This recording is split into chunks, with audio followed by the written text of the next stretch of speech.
नमस्कार दोस्तों। क्या हाल है भाई। देखिए, आज रेस्पिरेशन इन प्लांट्स पौधों में श्वसन का 8 नंबर का पार्ट है। आज आप और हम लोग इस 8 नंबर के पार्ट में एम्फीबॉलिक पाथवे एम्फीबॉलिक पाथवे के बारे में चर्चा करेंगे। तो देखते हैं भाई। देखिए, ये एम्फीबॉलिक पाथवे है, इसका एग्जाम्पल आप और हम लोग रेस्पायरेशन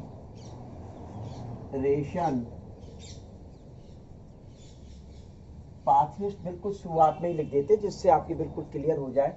तो एम्फीबॉलिक जो बर्ड है, एम्फीबॉलिक ये जो बर्ड है, इस बर्ड का उपयोग दो ऐसे जैव रासायनिक क्रियाओं के लिए किया जाता है जिसमें दोनों क्रियाएं भाग लेती हों। क्या एम्फीबॉलिक पाथवे का उपयोग ऐसी रासायनिक क्रियाओं के लिए किया जाता है जिसमें दोनों क्रियाएं भाग लेती हों। दोनों क्रियाएं कौन कौन सी? एक तो कैटाबॉलिज्म और दूसरी एनाबॉलिज्म। तो कैटाबॉलिज्म कैसी क्रिया? ये विघटन कारी क्रिया है अर्थात डिस्ट्रक्टिव क्रिया है। एनाबॉलिज्म जो है कंस्ट्रक्टिव क्रिया है अर्थात निर्माण कारी क्रिया है। तो कैटाबॉलिक जो विघटनकारी क्रिया लिखी, तो इसका कोई एक एग्जाम्पल आप दे सकते हैं श्वसन क्रिया, और इसका एग्जाम्पल दे सकते हैं प्रकाश संश्लेषण यानी फोटो सिंथेसिस। और ये तो आप जानते हैं रेस्पायरेशन। तो इसमें कौन सा जैसे आपको एग्जाम्पल के द्वारा बताया जाए, ये वाला तो C6H12O6 plus 6CO2 plus 6H2O और प्लस एनर्जी अर्थात ऊर्जा प्राप्त होती है। तो आपने देखा कि ये जो फूड था ग्लूकोज, ये क्या था? ग्लूकोज। तो ग्लूकोज को मुख्य रूप से तोड़ दिया गया और ऊर्जा प्राप्त हुई, तो इस वजह से इसको डिस्ट्रक्टिव यानी कि विघटनकारी क्रिया के नाम से जाना जाता है। ऐसे ही आप देखें फोटोसिंथेसिस, तो फोटोसिंथेसिस में आपका क्या? CO2 प्लस 12H2O, और ये तो आप जानते हैं कि सनलाइट और क्लोरोफिल की आवश्यकता पड़ती है। तो C6H12O6 plus 6H2O plus 6O2 ये निकल गए। तो आपने देखा कि ये CO2 और H2O मिलकर क्या बना रहे थे? ग्लूकोज बना रहे थे। यानी कि सरल से जटिल यौगिकों का निर्माण हो गया, सिंपल टू कॉम्प्लेक्स यौगिकों का निर्माण हुआ।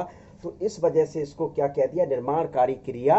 क्या? निर्माणकारी क्रिया नाम दिया गया अर्थात कंस्ट्रक्टिव प्रोसेस कहा गया इसको। कौन सी प्रोसेस कहा गया? कंस्ट्रक्टिव।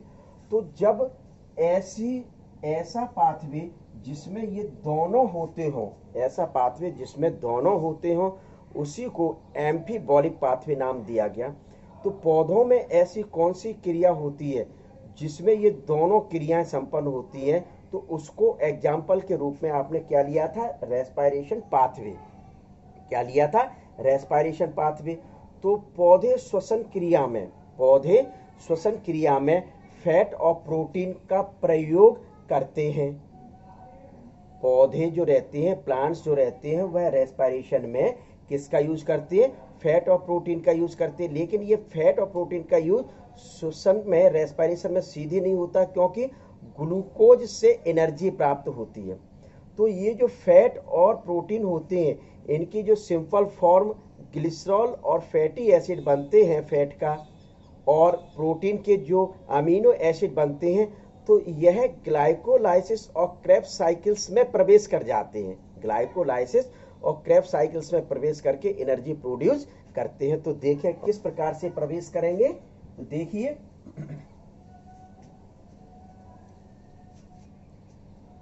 देखिए मैं आपको मैकेनिज्म बता रहा हूं किसकी, रेस्पिरेशन की। तो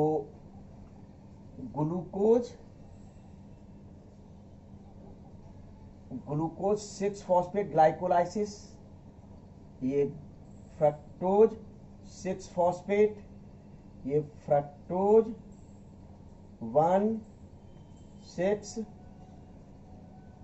डाइफॉस्फेट में कन्वर्ट हुआ। आपको ग्लाइकोलाइसिस पहले पढ़ी होगी। फिर ये आगे चलकर 2 में कौन कौन सा, फॉस्फो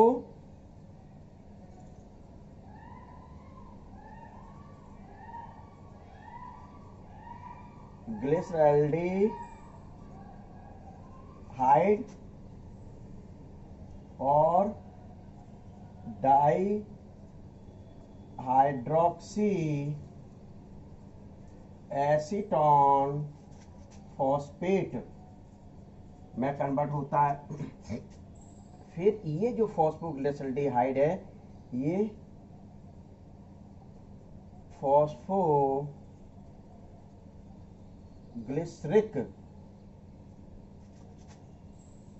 एसिड में, और phosphoglyceric acid phosphoenol pyruvic acid बनाता था, और phosphoenol pyruvic acid pyruvic acid बनाता था। अब ये पायरुविक एसिड यदि आपको ध्यान होगा तो क्रेब्स चक्र में एंटर करता है और क्या बनता था, एसिटिल कोएंजाइम ए बनता था। अब ये acetyl coenzyme A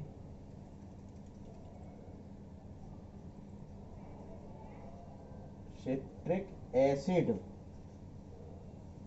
ऑक्जेलो acetic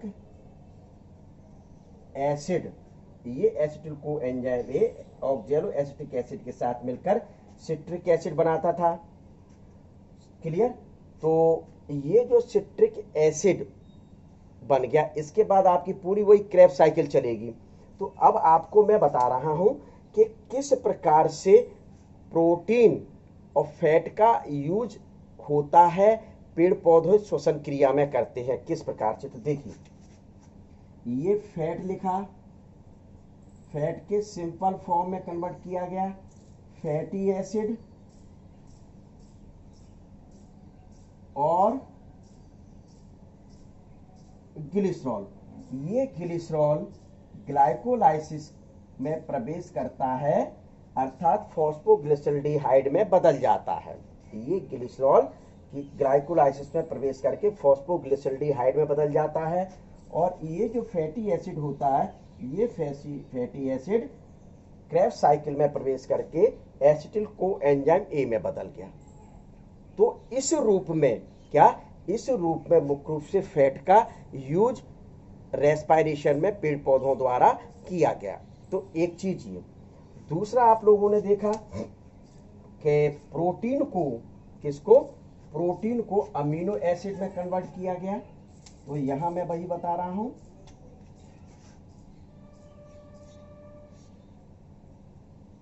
amino acid, amino acid और अमीनो एसिड। ये देखिए, ये प्रोटीन जो है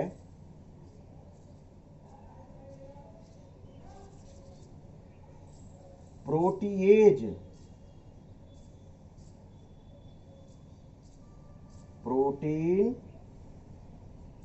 प्रोटीएज एंजाइम, प्रोटीएज एंजाइम की उपस्थिति में अमीनो एसिड्स में कन्वर्ट हो गया। यानी कि ये कॉम्प्लेक्स था, ये सिंपल।